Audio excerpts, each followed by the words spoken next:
Good morning, everybody. First of all, President, past presidents, aspiring presidents, vice presidents, distinguished guests, ladies and gentlemen, it really is my pleasure to be invited to speak here by the Hong Kong Academy of Engineering Sciences. I have a distinguished visiting professorship with the University of Hong Kong, so Hong Kong is very close to my heart.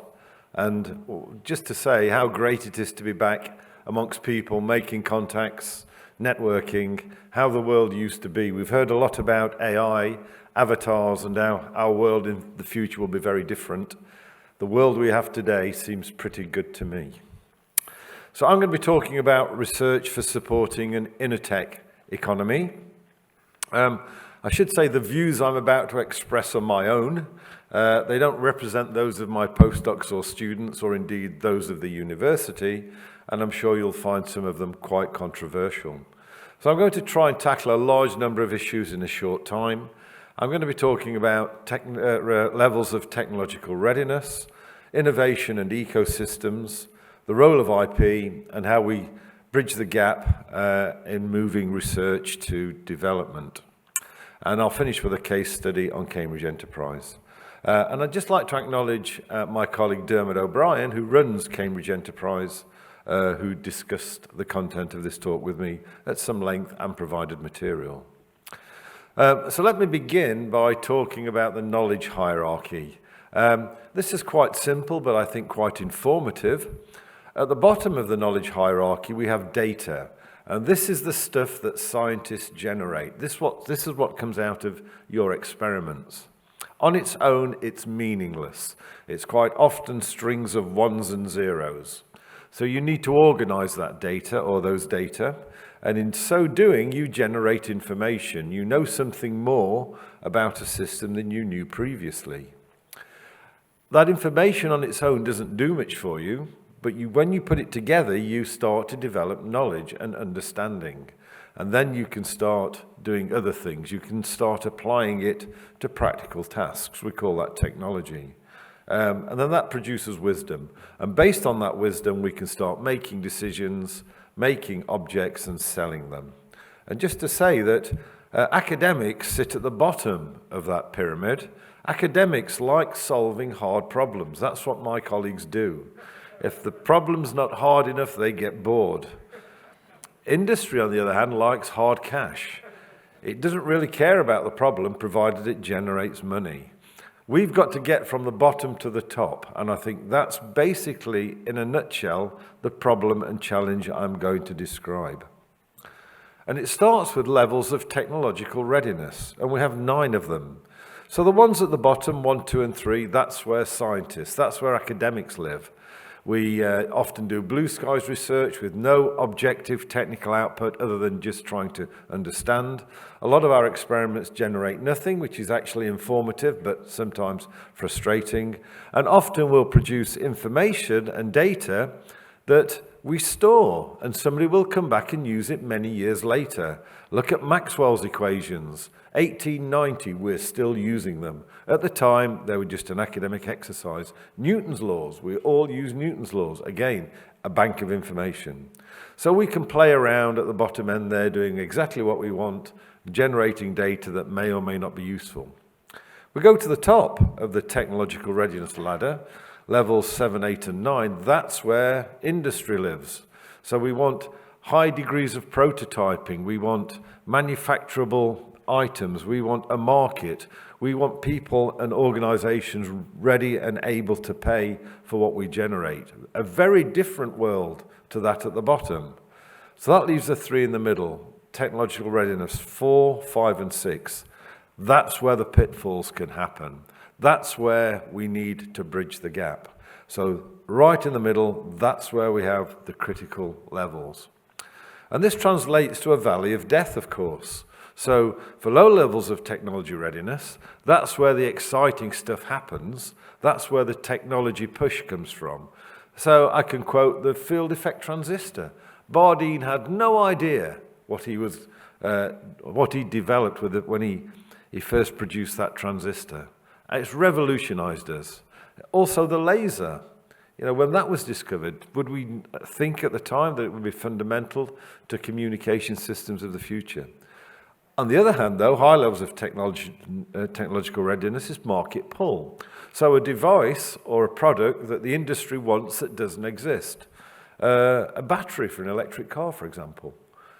It didn't work the other way around. An academic didn't think, I will develop a battery for an electric car. All that research goes on because there's all market pull. And of course, there's a gap in the middle, and that's where we potentially fall down. And that gap will be fundamental to developing an innovation. If that gap's there, the innovation will be more likely. If the gap is wider, then it will be less likely. So there are real parallels between technology challenges and that gap. And how do you fill that gap? Well, you need an ecosystem. You can't talk about innovation if you don't have an ecosystem to support it. The bad news is I feel the gap's getting wider. Venture capitalists, for example, are becoming more risk averse, and they're not funding more speculative research that can fill that gap. Need to incentivize collaboration between academic and industry, often funded by venture capital funding. That's how we get over that gap. I'd just like to remind you about the challenge we face as scientists and as inventors, as technologists. And that's the scale of technical innovation that we're required to address. It's huge. Graphene on one level, 10 to the minus 9 nanometers, through silicon chips, micron, mobile phones, centimeter, cars, meter scales, bridges, kilometer scales, space exploration, millions of meters. We've got lots of different ecosystems, all of which rely and relate to different scales of products. And not only that, one ecosystem can relate to a number. So the chip that goes into the phone might be used in the car, might be used in geosatellite positioning. So all these ecosystems have to overlap. They're critical. Economic impact of engineering in the UK. This was a study done in 2015, so it's a bit old. But you can see £278 billion is what, per year, is what engineering is worth to the UK. Enormous. We have to get this right. The penalties of getting it wrong by not investing properly are significant. There was a fairly simple statement about if you're an academic, you publish or perish. If you're an industry, you apply or die. And Rocky yesterday said the gap in the middle is collaborate or crumble. And I think we now have the full spectrum covered. And if we don't cover it, we will not realize this potential economic impact of engineering. And I'm afraid there's a bit of doom and gloom. This is this month's copy of the Engineer and Technologist magazine, February 2023. Huge skill shortage. We're about 1 million engineers too few in the UK. On the right-hand side, it doesn't matter what it is, but red is bad, green is good, and there's more red than green. It means we don't understand the nature of the issues we're trying to solve, and we don't have the people to do them. So, big skill shortage. Interestingly, China is producing 20 times as many engineers as the UK, but it still leaves an estimated global shortage. And what I will really point out is that the world is facing unprecedented problems. With pandemics, we have an aging population, we've got global warming, we've got climate change, we've got world problems to solve. These problems do not recognize boundaries, so we need to work together. And the only way we can do it is by pooling our resource. There will be no single winner out of this. We will all be losers if we get it wrong. So, the main theme of my talk is innovation and ecosystems, and I really like this viewfoil. It tells you everything you need to know about an ecosystem. On the left-hand side, we have a rainforest. We have a variety of species. We have intergrowth. We have water, which provides life and nutrients. We've got a real diversity of species. In fact, they're all intermingled together. That is a very successful ecosystem. On the right, we have a plantation. which looks pretty useless. We've got a series of monolithic trees that are not interacting with each other. There's no intergrowth between them apart from a small bed of moss that doesn't look like it's doing anything, and the trees are shading everything out. In terms of research and innovation, we need to be more like a rainforest than a plantation. And look at the rainforest. A lot of things there are unpredictable. We have to allow unpredictability to grow. So what do we need? Well, we need people who understand science and opportunity.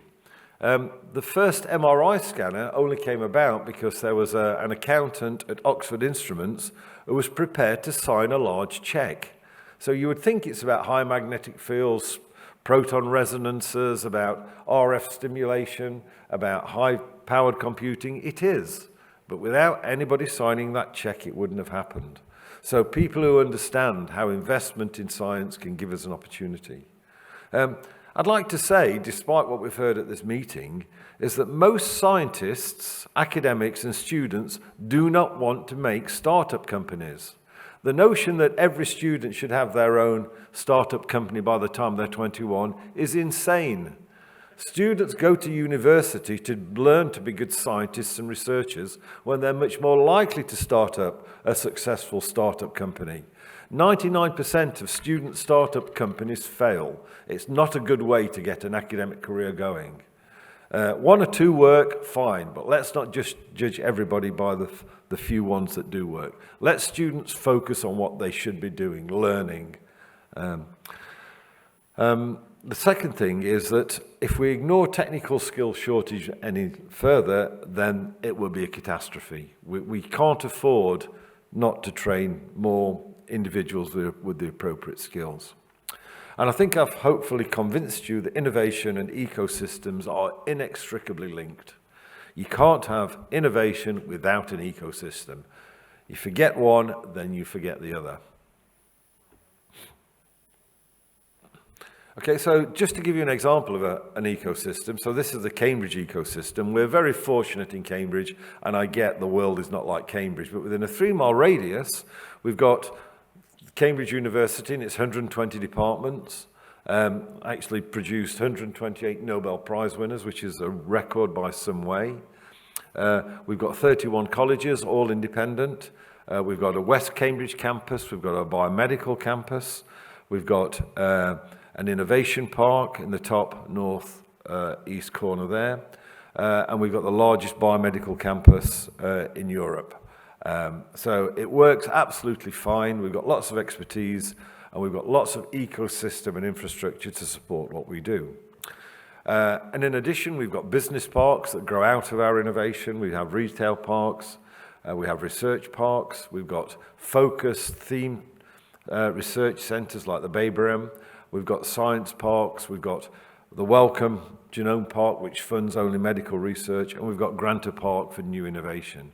So there's always a home for whatever we're doing in Cambridge, somewhere within Cambridge. We've generated more than 5,000 knowledge-intensive companies, essentially in ICT, life sciences and services. In 1 year, 2019 to 20, the turnover was £48 billion. And we've got nearly 50,000 people employed in these companies. So this ecosystem is generating a real output that is of measurable benefit, but only because we have that ecosystem. What I want to do before I just finish on a Cambridge Enterprise case study is to say a bit about IPR. And IPR frustrates me, and I've seen many examples of how IPR have been used well, but badly. So essentially, IPR is a common source of contention. I've spent more hours arguing over IPR than anything else in setting up companies. There's a very broad range of attitude towards IPR between industry and academia, and often a sense of risk goes with it, and that can stifle innovation. We make decisions based on minimizing risk, not on by putting down strategy. And the commercial significance of industrial research is often overestimated. And if you can relax your IPR constraints, you can liberate what you do. And let me give you a good example of how we can manage IPR. And this is a real example of a collaboration with a company in Cambridge. All the IPR is owned by the university, 100% of it. The contract is legally flexible. The payment for research is made in advance in US dollars, so we don't have issues with exchange rate. Admin and bureaucracy is minimized. Projects are driven by individual PIs like me and somebody in the company. The bang per buck is maximized because guess what? My colleagues see I'm working on a hard problem and they want it. So they help me and they come and work on this hard problem because there are no IPR issues. This particular company had one project funding a postdoc and a student and had 21 academics collaborating, all free of charge. Collaborations like that are based on trust, joint technical benefit and longevity. Here's one that doesn't work. All the IPR is owned by the industry. The contract is rigid and legal. It's mission-oriented research. Payment is phased, so you never know whether you're going to get your next payment or not. The administration and bureaucracy is considerable, report after report after report. Projects are driven by management rather than the people who are doing the work, so you do the bare minimum. And bang per buck is minimized. Nobody wants to work on these projects because anything you say you will lose because you don't own the IPR. Collaboration is susceptible to a lack of commitment and tends to be short-term, and these companies don't come back. Ask yourself, which is the best problem to be working on? And IPR, for very low levels of technological research, don't generate funds in the long term, a few thousands of pounds here and there. So in terms of project management and IPR, the translation of university, industrial and public research to create globally leading economic and social impact requires effective and equitable partnerships. And both universities and industry need to understand that. And that really is the role of government. Government can help catalyze those relationships and to give us long, sustainable, effective collaborations. And common interest and trust is what drives this. 30 years ago, UK industry used to think that universities were the source of slave labor. That didn't work well. Things are different now. Project-oriented collaboration leads to short-term benefit. We need longer-term trust basis, and if this is not sustainable, then it doesn't work. There's a global move to funding larger projects that involve a greater number of universities and companies, and we need to be aware of that. Universities compete on research, but they collaborate on innovation, so you can innovate to the mutual benefit. And collaboration is increasingly international, but I stand here with my head bowed saying Brexit hasn't helped. We have done ourselves a huge injustice, and it is a big self-inflicted industry. So from the UK, I'm looking to strengthen collaborations where I can. Well, I'm afraid I'm running out of time, so what I was going to do was very briefly just mention the Cambridge Enterprise case study. So we have one vision, it's an innovation charter. It's a visible commitment to support the university. Individuals in Cambridge own their own IPR, and it gives individuals a route through research right through to development and enables them to maximize their impact by, in the engineering and related areas, demonstrating products that change the world. It's all about technological development. It's about taking academics like me who want to give up when the result's good, when I've solved the hard problem, and saying, if you just do this and this and this, there may be financial benefit at the end of it. And to actually put in place steps to support academics through that. I won't go through these in details, but this is pretty impressive for one university. It just talks about our licensing, consultancy and seed fund output. This is per year. This is growing very strongly, very wide engagement, no net penalty to the academics, just more and more confidence. We have a strategy of taking university research on the left, right through to innovation on the right. Strategy needs you to understand where you are, where you want to go, and the steps you need to go through to get there. Cambridge Enterprise guides us through those steps. Most people stop at the far left. Cambridge Enterprise takes you all the way through. Okay, I'm afraid I've overrun my time, so if I can just briefly summarize. I hope I've convinced you that the creation and development of an appropriate ecosystem is essential for transforming research into innovation. We have to bridge the gap between low levels of technological readiness and high levels of technological readiness, market pull, and that's the main challenge. If we forget that gap, projects will die, and that's where government has a role to play. There's a move towards larger, more collaborative international research programs, and that provides unprecedented global opportunities. We need to develop effective and equitable international partnerships between global universities and industry using governments as a catalyst. In other words, we all need to be on the same wavelength, and we need to learn from existing good international practice. And my very final comment, despite one or two grumbles that we heard following the former speaker, as a member of the Hong Kong UGC, I'm hugely impressed how responsive it can be to the needs of 8 extraordinary universities in Hong Kong. But because you're here, you probably don't realize the rate at which you're improving. You now have 5 internationally leading universities and 3 very, very hard on the heels of those universities, and an administration that gives you the short-term resource that you need to do things that you couldn't do the year before, whether that's increasing research funding or a significant increase in research students. In the UK, we're going in the opposite direction. Research funding is in decline, and we're having fewer research students. So you're in a great position in Hong Kong. I think the potential is really, really bright, and all you have to do is to take advantage of it. You've got the ecosystem, develop it, work together, and I really believe the 8 universities in Hong Kong could be a world force. Thank you for your attention.